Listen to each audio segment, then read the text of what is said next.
Bonjour mes chers collègues, merci de prendre place. On a 4 minutes de retard. Monsieur Guégaud, absent, donne pouvoir à Madame Nédélec. Madame Ligonière, pouvoir à Monsieur Krabal. Marc Meignier donne pouvoir à Madame Devaux. Dominique Rabel à Christophe Sueur et enfin Patrice Libelli à sa binôme Marie-Pierre Quentin. Les commissions techniques donc, se sont réunies au cours de cette semaine. Et donc, il y a 6 rapports, puisque le 7e, concernant la composition de la commission permanente, a été adopté lundi dernier. Donc, nous commencerons par les rapports de la 4e commission, puis de la 5e, et nous finirons par la première commission. La 4e commission, donc, tout d'abord, le rapport 411. Le rapporteur est Monsieur Gérard Pons, à qui je passe la parole immédiatement. Votre 4e commission vous propose, conformément au rapport de la présidente, 1. D'approuver le programme de voirie routière départementale 2024, comprenant le vote d'une autorisation de programme de 14 175 000 en dépenses de 3 422 666 en recettes d'investissement. 2. De voter la suppression ou la réduction de 8 179 291 d'autorisation de programme ancienne. 3. De voter une augmentation d'autorisation de programme de 10 000 € au titre de notre participation aux investissements d'autres collectivités sur voirie départementale. 4. D'approuver les nouvelles règles d'intervention pour les liaisons cyclables le long des routes départementales et traversées cyclables. 5. D'approuver des nouvelles règles d'intervention sur le domaine public routier départemental, incluant l'utilisation de conventions de délégation de maîtrise d'ouvrage. La 4e commission concernant... Attendez, concernant les 3 enseignants... C'est bon. Oui, pardon, j'avais pas eu le temps de lire le rapport. C'est bon. Le rapport. Des élus qui ne participent pas au vote, Madame Ligonière, Madame Ablin-Drapon, Monsieur Cabri, Monsieur Krabal et Monsieur Callot. Monsieur Vallée, vous avez la parole. Oui, Madame la Présidente, en toute humilité, il peut nous arriver des fois de passer un peu vite sur un sujet. On s'est concentré en commission l'autre jour sur la question des travaux qui vont être faits. Et on est resté avec une petite interrogation et très honnêtement, à la décharge de notre collègue Gérard Pont, on n'a pas vu la chose sur le moment, donc je fais de grief à personne. Sur le dernier point qui concerne la délégation de maîtrise d'ouvrage sur le domaine public routier départemental. Où donc, ce qu'il apparaît, pour que tout le monde soit bien éclairé, c'est qu'en gros, mais je parle sous le contrôle de vous-même et de Monsieur le Vice-président, c'est que sur du domaine départemental, du moment que le département garde la maîtrise de la validation du projet, si une commune veut y aller sans attendre d'avoir les subventions départementales, elle peut. Sur des questions de traverse et des questions notamment de rond-point. C'est bien ce qu'on a compris. Et nous, ça nous pose une interrogation parce qu'on ne voudrait pas que ça... On comprend l'idée, mais on ne voudrait pas que ça amène à ce qu'au bout d'un moment, il y ait une espèce de petit jeu d'usure qui puisse se faire, parce qu'il y a de l'usure parfois sur les questions de délai d'exécution des travaux, même une fois les conventions signées, sur le fait de se dire, écoutez, si vous n'avez pas envie d'attendre, vous y allez, et qu'il n'y ait que ceux qui aient les moyens de le faire qui puissent le faire. Donc, on ne fait pas de grief, on a une interrogation sur ce que ça peut induire derrière en termes de comportement, et on aurait bien aimé être éclairé sur le volume que ça peut représenter, parce que, en gros, si la direction des infrastructures fait cette proposition, c'est qu'ils ont des communes qui leur ont dit on est prêt à ça. Donc voilà, donc on manque un peu d'éclairage là-dessus, mais aussi parce qu'on ne l'a pas demandé en commission. Donc c'est combien de communes, c'est quel montant, est-ce que c'est épisodique, est-ce que ça peut devenir un mode de gestion, parce qu'autrement, la tentation va être grande de se dire, entre attendre 4 ans, je vais prendre un exemple concret d'un rond-point sur une commune que je ne connais pas trop mal, entre attendre 8 ou 10 ans pour le faire, ou bien se dire on y va, le risque il est là. On entend aussi que les finances du département, de toute façon, alors soit en temps normal au regard du volume des travaux demandés par les communes, soit en temps de crise, comme c'est le cas actuellement, et on n'est pas sans savoir ce qui se passe, que ce soit un peu un mode de gestion. Voilà, c'était ça la question. Et donc, il n'y a pas de problème sur le reste des éléments qu'on a adoptés en commission, mais on est susceptible de s'abstenir par manque comment dire, enfin, en tout cas pour alerter sur cet aspect-là, sur ce 5e point. Monsieur Ponce, vous avez des éclaircissements à apporter à Monsieur Vallée? Oui, Monsieur Vallée, d'abord, vous connaissez très bien les finances du département actuellement, mais ce n'est pas une obligation, c'est une possibilité. Ce n'est pas la même chose. Il y a des communes qui nous ont demandé, qui ont l'argent pour le faire, qui ne veulent pas attendre parce que nous, le département, forcément qu'on retient un petit peu partout. S'il y a des communes qui peuvent le faire, mais le département reste quand même maître d'ouvrage. Il me semble qu'à la lecture du rapport, en fait, c'est inclus dans la délibération. Hein, voilà, hein, on est d'accord. En tout cas, oui. Concentré en commission sur les travaux, et que, je vais le dire même mieux, parce que des fois c'est bien de savoir dire ça aussi, je ne l'ai pas vu, ou je n'ai pas prêté attention suffisamment. Voilà. Mais vous avez l'œil... Non, non, ça peut arriver. Les politiques ne veulent jamais avoir tort. Moi, je veux bien. Non, mais attendez, il ne s'agit pas d'avoir tort ou raison. C'est de soulever un point particulier, et vous avez raison de le faire. Donc, bon, cela étant pris en considération, en tout cas écrit dans la délibération, on maintient en sachant effectivement que c'est une possibilité, ce qui ouvre un champ des possibles aussi. Bon, je soumets donc ce rapport aux voix, s'il n'y a pas d'autres interrogations. Bon, y a-t-il donc des abstentions sur ce rapport? Levez bien haut la main, avec les pouvoirs, s'il vous plaît. Haut les mains. 2, 3, 4, 7, 8, 9, 10, 11, 12, 13, 14. Des votes contre? On ne voit pas. Merci. Il n'y avait qu'un seul rapport donc pour la 4e commission. Passons à la 5e, comme je vous ai dit tout à l'heure, avec le rapport 507 qui concerne le fonctionnement et l'équipement des collèges publics au titre de l'année 2025. Madame Aloé, je vous demande de présenter ce rapport. Oui, merci Madame la Présidente. C'est une dotation de fonctionnement à coût relativement constant par rapport à 2024 qui est proposée. Cette proposition s'inscrit donc à la fois dans une maîtrise des coûts de fonctionnement et dans le nécessaire soutien au collège dont nous avons la responsabilité. Votre 5e commission vous propose d'approuver le rapport numéro 507, fonctionnement équipement des collèges publics au titre de 2025 comme suit. Pour le fonctionnement, inscrire les crédits de 7 350 436 € contre 7 511 865 € en 2024.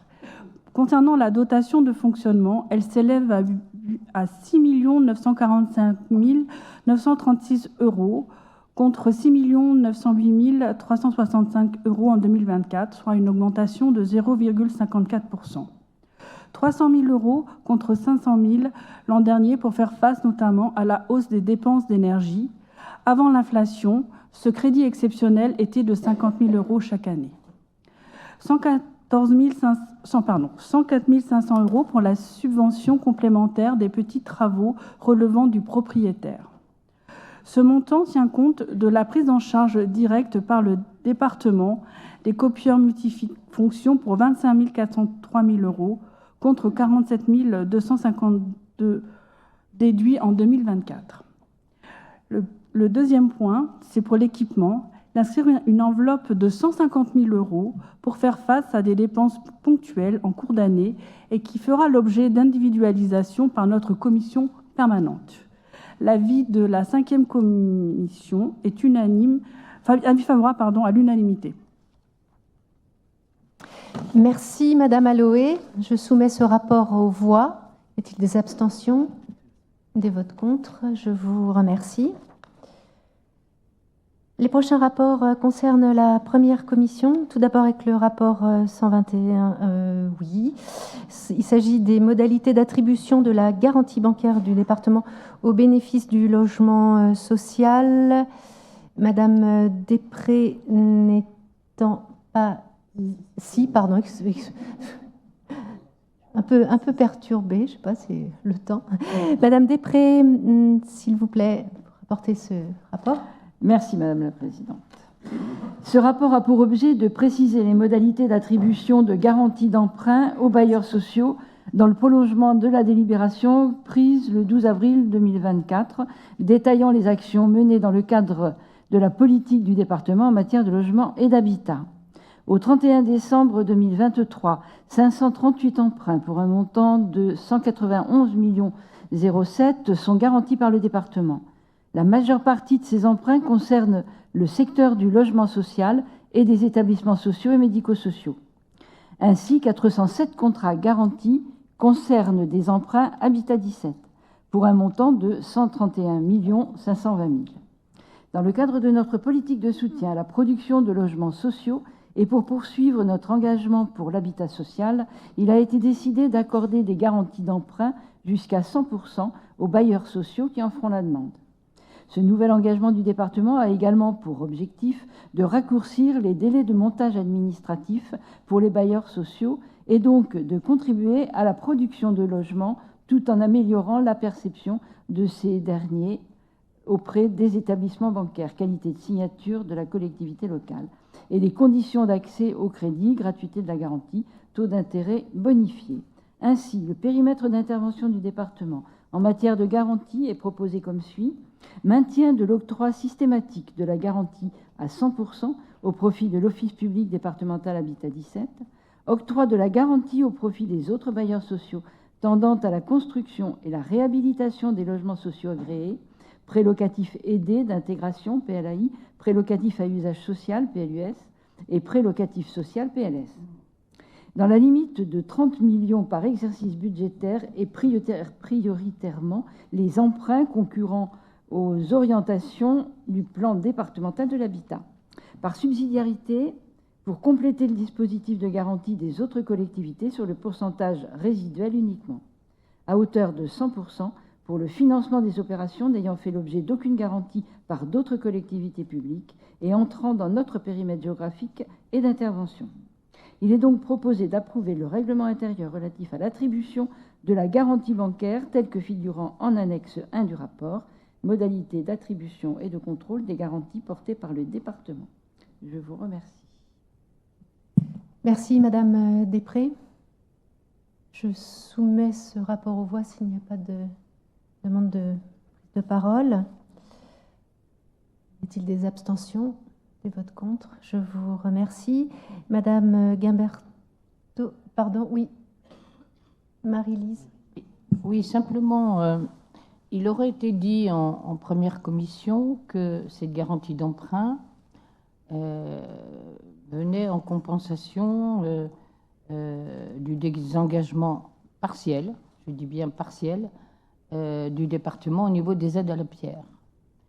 Or, ça ne peut pas être ça, puisque les garanties d'emprunt, vous ne sortez pas d'argent, c'est simplement, vous garantissez un prêt au cas où le bailleur à qui on va accorder le prêt serait des défaillants. Donc, il ne faut pas l'analyser comme une compensation de la réduction des aides à la pierre. Voilà, c'est simplement une précision que je voulais apporter. Vous avez bien raison, cela n'a absolument rien à voir. Donc, ce rapport est adopté s'il n'y a pas d'abstention ni de vote contre. Madame Guimberteau, pour le rapport 122 qui concerne la gestion des ressources humaines. Madame la Présidente, chers collègues. Étant précisé, pardon, que Madame de Roffignac ne participera pas au vote. Votre première commission vous propose, conformément au rapport de la Présidente, de procéder à la création de 55 postes et à la suppression de 57 postes. Il est proposé de créer les postes permanents suivants. Un poste de mécanicien rattaché au centre technique départemental chargé des interventions sur les véhicules utilitaires. un poste d'agent de maintenance portuaire à la direction de l'eau, de la mer et du littoral, un poste de chef de cuisine, 2 postes de seconde cuisine et un poste d'agent de service polyvalent à la direction de l'immobilier, des collèges et de la logistique, un poste de coordonnateur autonomie à la délégation territoriale de Saintes et des Vals de Saintonge, un poste de chargé de mission de coordination d'équipe chargée de la relation à l'usager à la direction des ressources humaines, un poste de responsable d'exploitation de péage à la direction de l'environnement et de la mobilité. Il est proposé de créer les emplois non permanents suivants: un emploi de psychologue du travail et un emploi de responsable fonctionnel du système d'information des ressources humaines à la direction des ressources humaines, un emploi de responsable budgétaire à la direction des affaires financières, un emploi d'agent de vente et de maintenance portuaire à la direction de l'eau, de la mer et du littoral, un emploi de responsable d'équipe de protection maternelle infantile.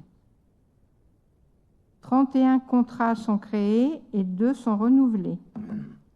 Il est proposé d'approuver l'actualisation de la délibération numéro 117 du 21 juin 2019, modifiée, relative au RIFSEP, afin que les agents en congé de transition professionnelle puissent bénéficier d'une partie de leur régime indemnitaire.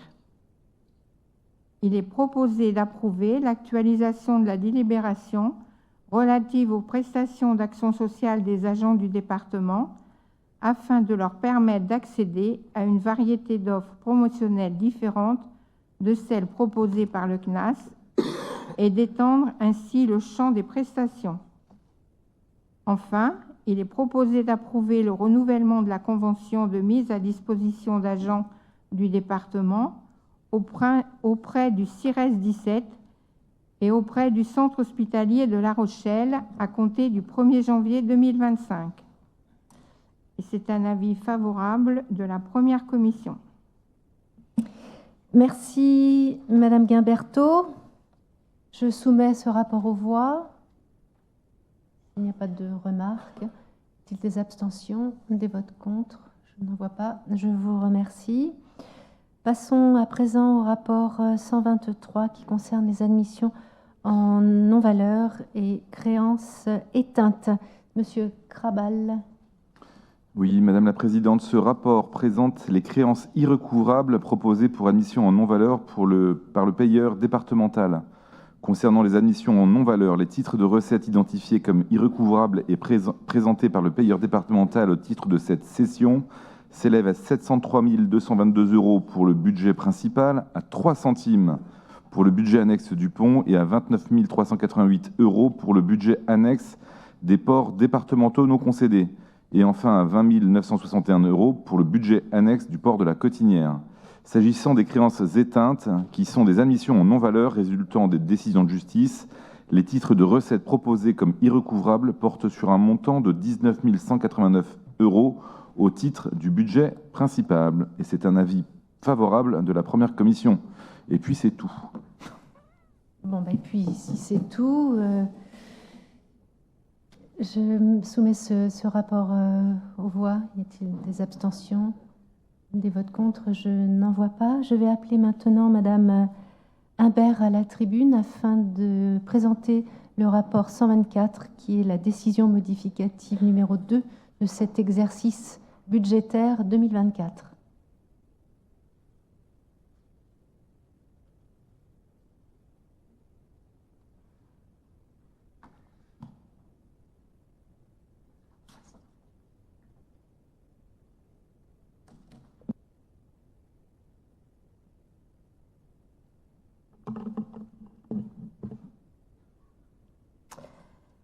Madame la Présidente, mes chers collègues, cette décision modificative diminue notre budget principal de 746 000 €, le portant à 1 272 millions d'euros. Cette deuxième décision modificative est à nouveau l'occasion d'ajuster nos prévisions de recettes par souci de sincérité, de transparence et de prudence. Nous montrons ainsi notre agilité à faire face à un contexte financier dégradé. Rappelons qu'en juin dernier, lors de la première décision modificative, nous avions déjà diminué notre prévision de recettes de DMTO de près de 15 millions d'euros.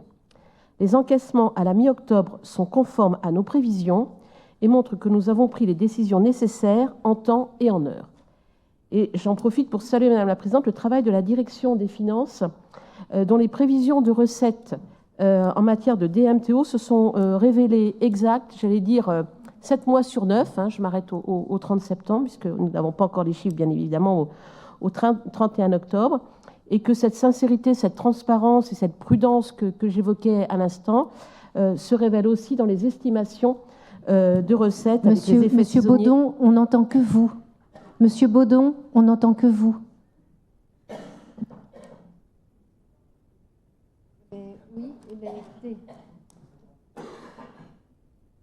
Bon, donc je saluais le travail de la Direction des Finances et sur les prévisions de recettes de DMTO qui se sont une fois de plus, comme je le disais à l'instant, révélées exactes et qui traduisaient ce besoin de sincérité, de transparence et de prudence pour le suivi de notre exercice budgétaire.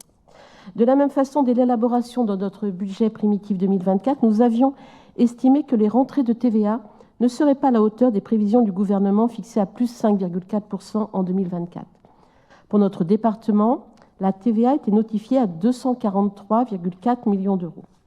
Par prudence, nous avions prévu au budget primitif en avril une TVA de 236,6 millions d'euros, donc inférieure de près de 7 millions d'euros à cette notification. En septembre, nous avons considéré que le contexte économique nécessitait de nouveau une baisse de cette recette. C'est pourquoi nous avons proposé de la diminuer de 1,3 million d'euros en DM2. Ce 14 octobre, nous apprenions que le projet de loi de finances prévoit finalement une augmentation limitée à plus 0,8% en 2024, soit une nouvelle perte de 2,7 millions d'euros dès cette année et une dégradation inéluctable de nos indicateurs financiers. Pour information, en 2024, nous devrions percevoir 232,8 millions d'euros de TVA. De la même manière, compte tenu du faible niveau d'encaissement de la taxe d'aménagement, 4,7 millions d'euros fin août contre 7,5 millions d'euros à la même période en 2023, nous diminuons de 25% la recette attendue et d'autant les dépenses associées.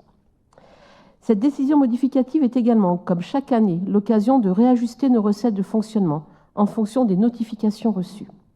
Ainsi, sommes-nous en mesure d'inscrire de nouvelles recettes liées au secteur social à hauteur de 4,4 millions d'euros. Il s'agit principalement de compensation de la CNSA pour des charges supplémentaires liées au Ségur de la santé. D'autre part, nous ajustons certaines dépenses de fonctionnement en fonction du rythme de consommation des crédits. Ainsi, sommes-nous en mesure de diminuer de 3 millions d'euros nos prévisions en matière d'allocation de RSA, les portant au même niveau qu'en 2023. En revanche, nous rajoutons 1 million d'euros au bénéfice du Fonds social pour le logement et 300 000 euros pour le transport des élèves en situation de handicap, portant ce budget à près de 5,8 millions d'euros.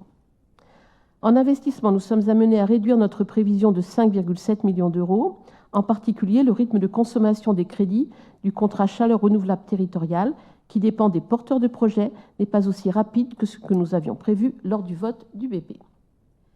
Ce rapport propose également de procéder à un transfert de 100 000 euros de l'autorisation de programme du Fonds d'aide à l'équipement touristique des petites communes au bénéfice de l'AP 2024 du Fonds d'aide à la revitalisation des petites communes.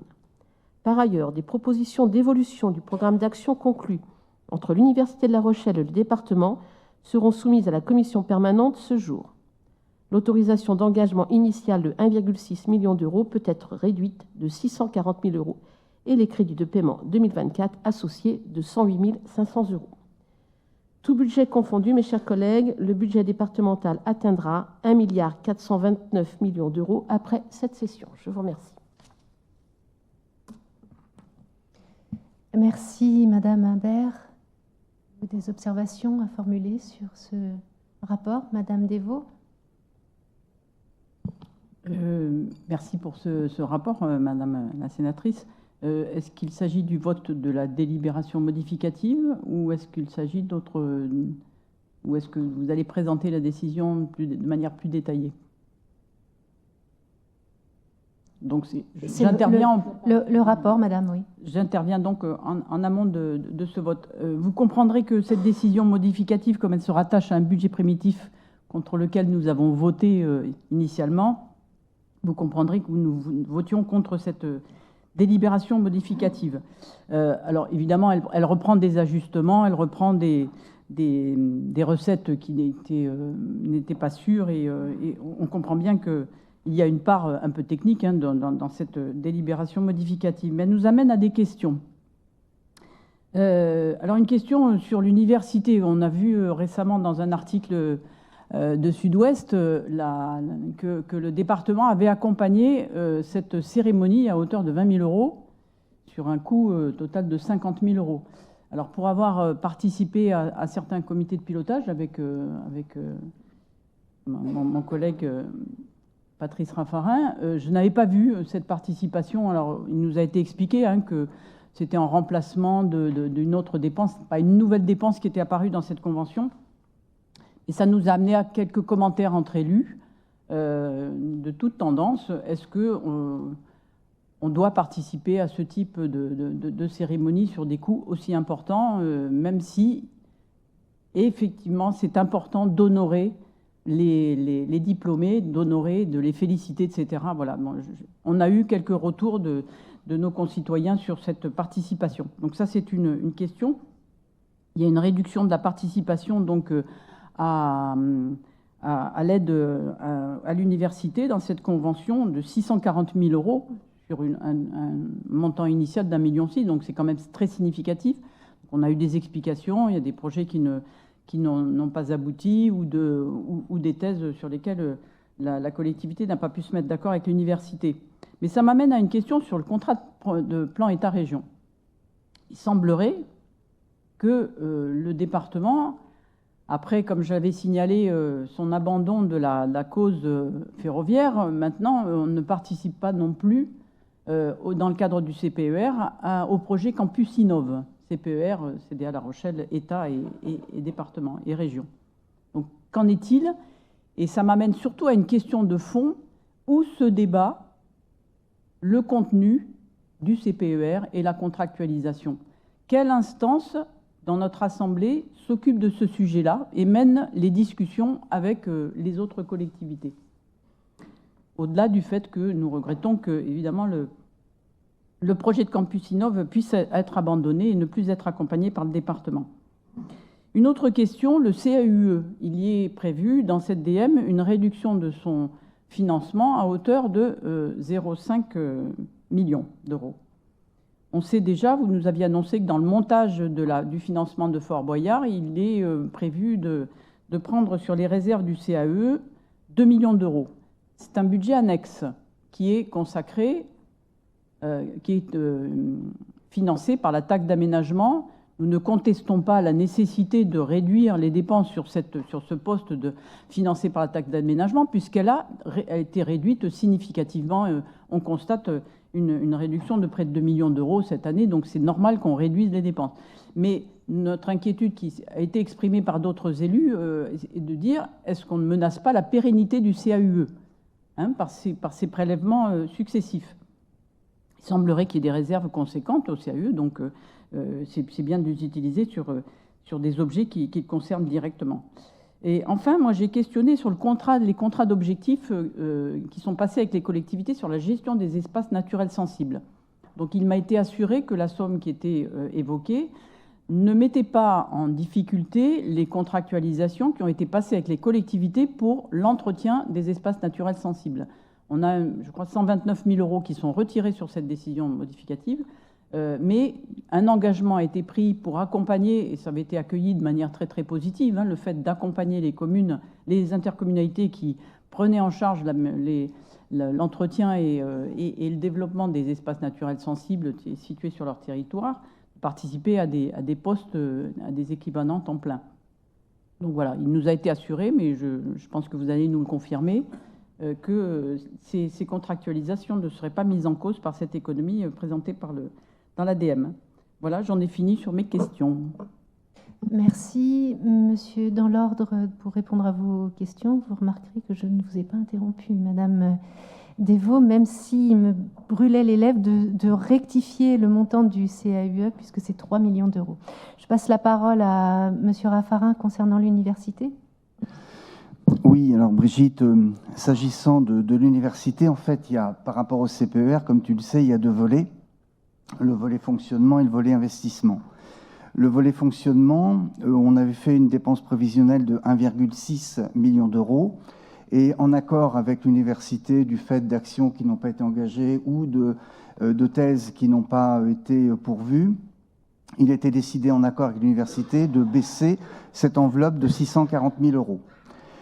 Sur la remise des prix que tu évoquais tout à l'heure, alors bon, je peux comprendre une certaine émotion, mais il faut quand même savoir que ça a été fait dans l'enveloppe, il n'y a pas eu d'augmentation de cette enveloppe, et c'était une demande forte de l'université, puisqu'on se rencontre avec les services du département, les services de l'université, Jean-Marc Augier et moi-même, et donc c'est une demande forte du président et des enseignants de l'université, dans un objectif, entre autres, de cohésion sociale. Pour autant, il n'est pas évident, effectivement, que l'année prochaine, le département continue à faire ce fléchage. Tous les ans, il y a des réunions d'arbitrage et on va flécher donc, les fonds du département sur telle ou telle action. Ensuite, sur le volet investissement du CPER, je rappelle que le montant prévisionnel des dépenses est de 3,85 millions d'euros. Il y a des projets qui sont engagés, qu'on a votés d'ailleurs en commission permanente au mois de décembre, s'agissant notamment donc, des logements du Crous. Et puis, il y a des actions qui, aujourd'hui, ne sont pas engagées, sur lesquelles il n'y a pas de fondement juridique, et notamment, effectivement, l'ensemble immobilier Campus Innov. Alors, comme tu le sais, donc, il faut effectivement que dans chaque service, on puisse donc faire des économies par rapport à cette réalité budgétaire. Et là, il était effectivement prévu de ne pas aller sur le projet Campus Innov, quand bien même d'ailleurs c'est un très très beau projet associant les entreprises, les enseignants et les étudiants, mais c'est vrai que ce projet relève plus d'une finalité en fait économique, domaine dans lequel nous n'intervenons plus. Donc en fait, il était effectivement acté de ne pas aller sur Campus Innov. D'autant plus d'ailleurs que Campus Innov, pour assurer donc sa viabilité, est toujours en attente donc de fonds européens sur lesquels on n'a aucune certitude pour 7,7 millions d'euros. Merci. Est-ce que ces précisions ont répondu à vos questions, Madame Devaux ? Concernant le CAUE, donc Madame Rabel n'est pas là, donc il s'agit pour les 3 millions d'euros de 2 versements d'1,5 million chacun. Par ailleurs, donc évidemment, c'est bien vu avec la présidente du CAUE et la directrice. Donc aujourd'hui, la situation financière du CAUE permet justement cet engagement dans l'objectif de la préservation du patrimoine départemental. Monsieur Chedoutot, sur les ENS. Oui, sur les ENS, merci Madame la Présidente. Donc pour répondre à ta question, Brigitte, effectivement, on a, et je l'avais dit lundi dernier, un retournement de situation sur la collecte de la taxe d'aménagement. C'est 37% de baisse sur 2024, ce qui n'est pas rien, qui impacte effectivement aussi le CAE, puisque sur 10 millions inscrits au budget, il y en a 2 pour le CAE, il y en a 8 pour les ENS. En ce qui concerne les conventions qui sont signées avec les différents partenaires, alors tu as parlé des communes, tu as parlé des EPCI, mais il y a aussi tout le secteur associatif qui est extrêmement important au titre de cette politique ENS. Les conventions ne sont pas remises en cause. Les financements sur les chargés de mission ne sont pas remis en cause. Sur la DM concernant plus particulièrement les ENS, on a plutôt tapé sur nos actions à nous. Voilà.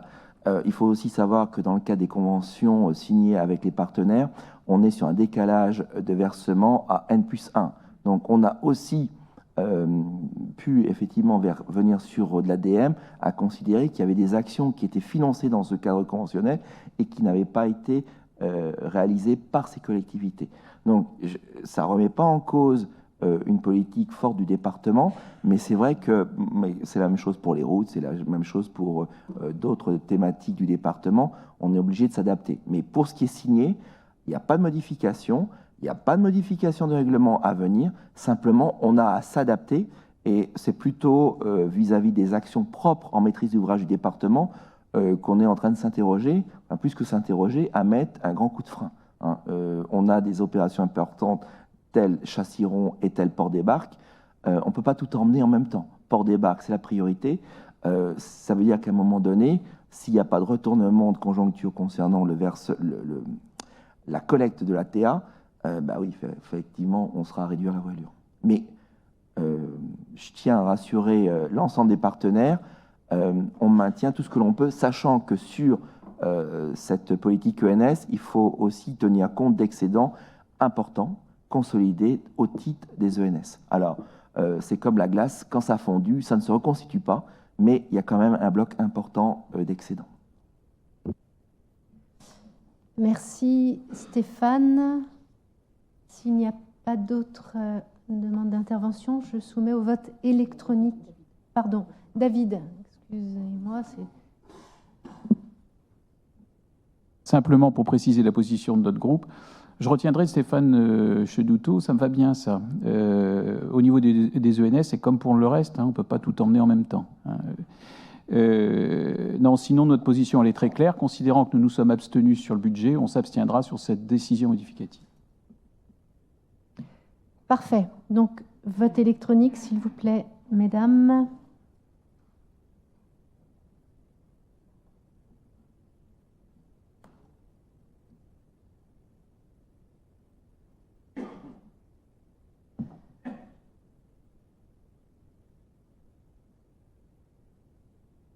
Vous avez encore quelques secondes.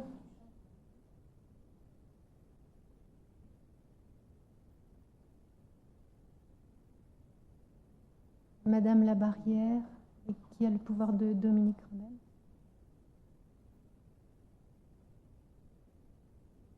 Parfait. Cette décision modificative est donc adoptée. Je vous remercie.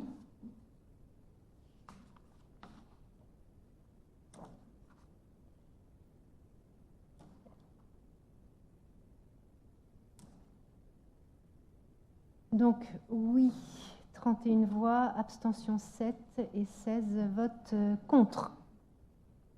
Je vous remercie. Vous vous souvenez, il y a quelques jours de cela, je vous ai proposé une motion relative à la situation financière des départements en général et du département de la Charente-Maritime en particulier. Donc, voilà. Cette motion est importante pour les départements de France, mais aussi pour notre département.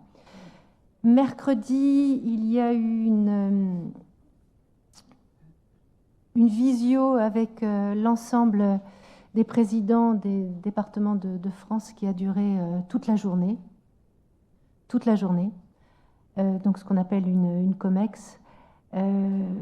Commission exécutive, et nous avons tous abouti à la rédaction, donc toute tendance politique confondue, à une résolution que je me propose de vous soumettre peut-être par distribution, peut-être distribuer cette résolution qui va exactement dans le même sens de ce que l'on a écrit tous ensemble pour cette motion.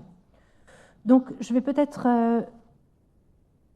vous lire cette résolution qui, encore une fois, accompagne notre motion. Donc, les départements de France s'opposent totalement à l'écrêtement des recettes annoncées présentées comme un fonds de précaution, car ils opèrent déjà une redistribution des droits de mutation entre eux. Ils demandent à la place une véritable baisse des dépenses de l'État central.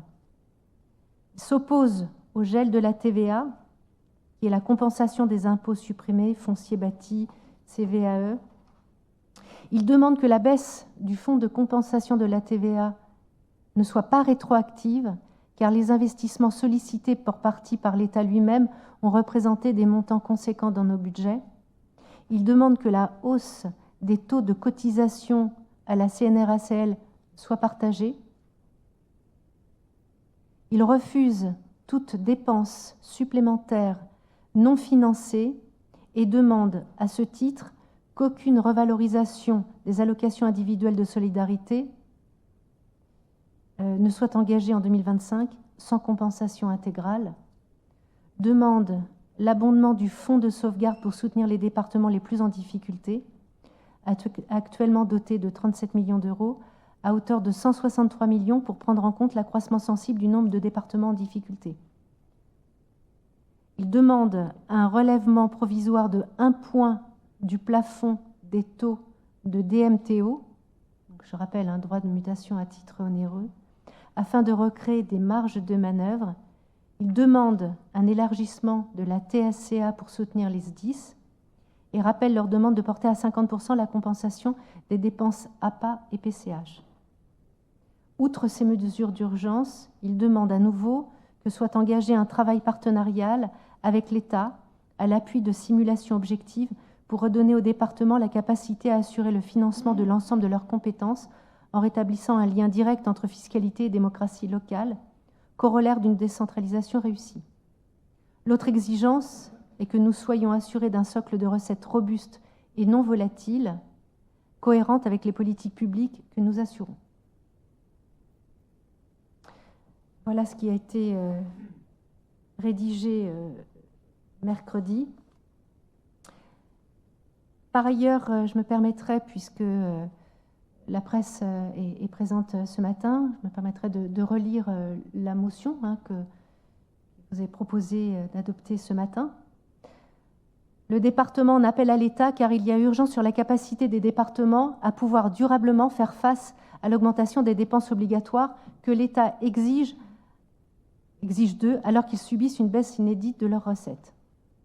Pilier institutionnel des solidarités sociales et territoriales, les départements connaissent un cycle inédit de hausse des dépenses de fonctionnement décidées unilatéralement par l'État sans compensation, ce qui a engendré une augmentation pour le département de la Charente-Maritime de plus de 50 millions d'euros durant ces 3 années, dans des domaines aussi essentiels que l'enfance, la famille et l'autonomie.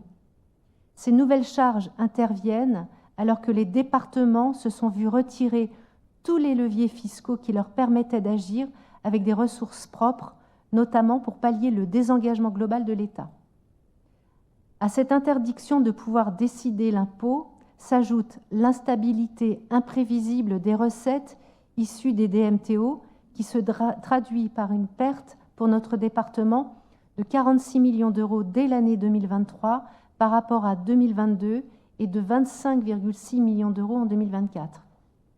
La non-indexation de la DGF, dotation globale de fonctionnement, sur l'inflation, vient également renforcer l'idée d'un placement des départements sous tutelle de la conjoncture économique en engendrant à elle seule une perte de ressources estimée à 24 millions d'euros pour nos finances depuis l'année 2018.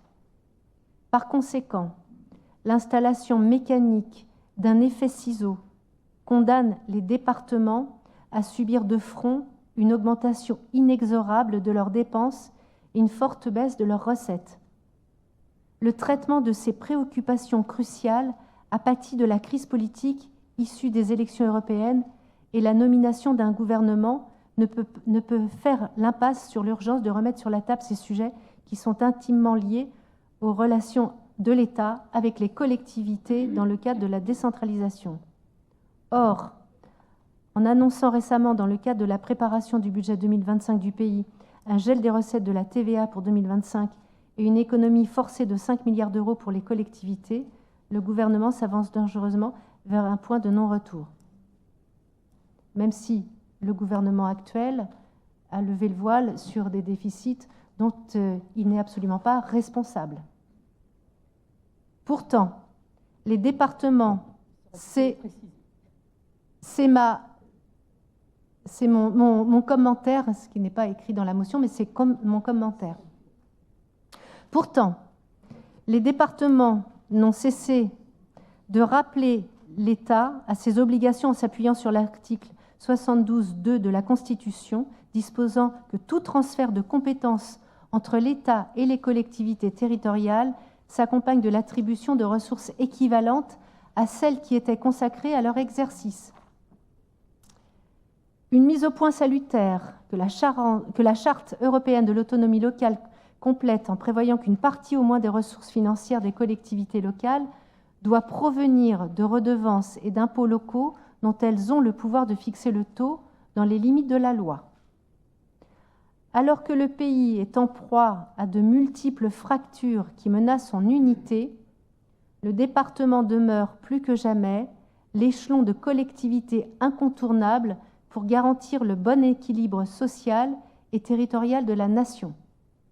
Aussi, le Conseil départemental de la Charente-Maritime, réuni en session le 18 octobre dernier, c'est-à-dire aujourd'hui, à l'unanimité de ses élus, ce que je souhaite, et à l'instar d'autres assemblées départementales, demande à l'État de clarifier sa position quant au rôle des départements en engageant sans plus tarder les réformes institutionnelles adaptées dans la continuité de l'esprit des lois de décentralisation, de se conformer aux exigences légales qui lui incombent en matière d'affectation aux collectivités des ressources nécessaires à l'exercice de leur mission et d'inscrire sans plus tarder dans le projet de loi de finances pour 2025 les premières mesures correctives, comme permettre la possibilité d'augmenter le taux des DMTO, tel que je vous l'ai écrit dans la résolution du département de France, afin de générer les recettes complémentaires indispensables à l'équilibre des budgets des départements et la continuité du service public dans les territoires. Voilà, mes chers collègues, vous avez à la fois l'intégralité de ce qui a été discuté et écrit lors de la COMEX de l'Association Départements de France et notre motion.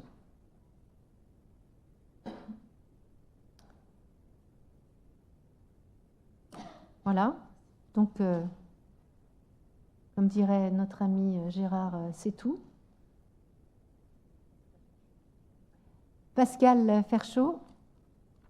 Oui, Madame la Présidente, j'ai pas, en vous écoutant, j'ai entendu le mot tutelle, et ce mot tutelle m'a fait penser à un autre mot qui avait été employé il y a quelques années, c'est dévitalisation. Effectivement, les départements sont en cours de dévitalisation, et le nombre de rapports que nous avons examinés aujourd'hui en est la preuve. Quand j'étais jeune dans cette Assemblée, il y a 20 ans exactement cette année, nous croulions sous les rapports. Aujourd'hui, nous n'avons plus de rapports. Clairement, nous sommes en train d'être dévitalisés. Et aujourd'hui, on peut s'interroger sur l'avenir de notre institution. Et je crois qu'il faut être vigilant là-dessus. Soyons positifs. Hein. Moi, je crois beaucoup en nos institutions départementales qui... En fait, je considère qu'on est un peu le dernier rempart contre le déclin social. Et sans nos interventions... eh bien, voilà, c'est tout cet équilibre qui risque d'être menacé. Donc, bon, je ne crois pas qu'on puisse, d'un revers de main, balayer les départements. Et espérons évidemment que l'avenir politique de la France soit plus radieux.